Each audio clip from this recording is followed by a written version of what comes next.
Emang bener kalau nggak ada kuping jalan kita bakal sempoyongan? Sebenarnya gue bahas ini karena ada satu komen yang dibilang padahal keseimbangan tubuh manusia itu ada di kuping.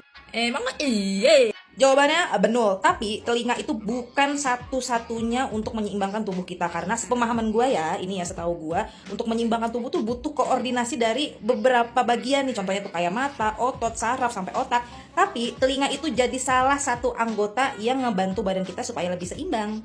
Nah, terus kok bisa kuping yang tadinya kita tahu buat ngedenger suara malah buat ngimbangin tubuh? Oke, biarkan orang dodol ini menjelaskan secara sederhana buat teman-teman yang jauh lebih paham ataupun emang di bidang THT-THT-an. Silakan komen di bawah kalau ada yang kurang atau ada yang keliru.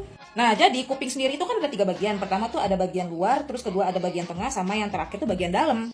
Nah, kuping yang di luar ini nih, bagian sini nih, ini kan kayak ada sirkuitnya nih. Nah, si sirkuitnya ini tugasnya adalah buat ngarahin suara supaya nanti bakal masuk ke sempurna ke bagian tengah telinga.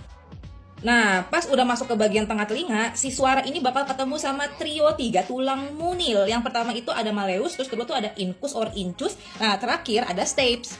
Nah, di bagian dalam kuping ini ada 2 division alias 2 divisi yang besar. Pertama itu ada cochlea, yang kedua itu ada vestibular system. Nah, yang buat ngedenger itu suaranya masuknya ke bagian cochlea. Dan buat yang ngatur keseimbangan tubuh ada di vestibular system.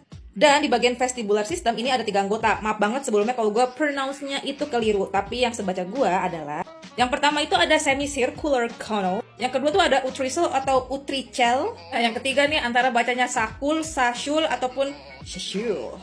Nah, si semicircular canals ini kan dia sebenarnya kayak pipa nudil. Nah, di dalam semicircular canal itu ada cairan yang dimana kalau kita menggerakkan kepala kita, cairannya juga ikutan gerak. Nah, saat si cairannya itu sedang bergoyang ke sana kemari, dia bakal menyentuh rambut-rambut halus, bukan jembut ya, emang ada di situ. Namanya itu stereocilia. Nah, si stereocilia ini dia bakal ngirim pesan ke otak melalui saraf vestibular.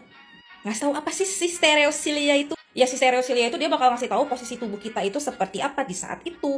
Jadi kemungkinan besarnya nih, ini setahu gue juga, kalau misalkan kita kayak ngalamin puyeng pusing 7 keliling atau bahasa gaulnya itu vertigo, itu mungkin masalahnya tuh emang sebenarnya di dalam kuping kita.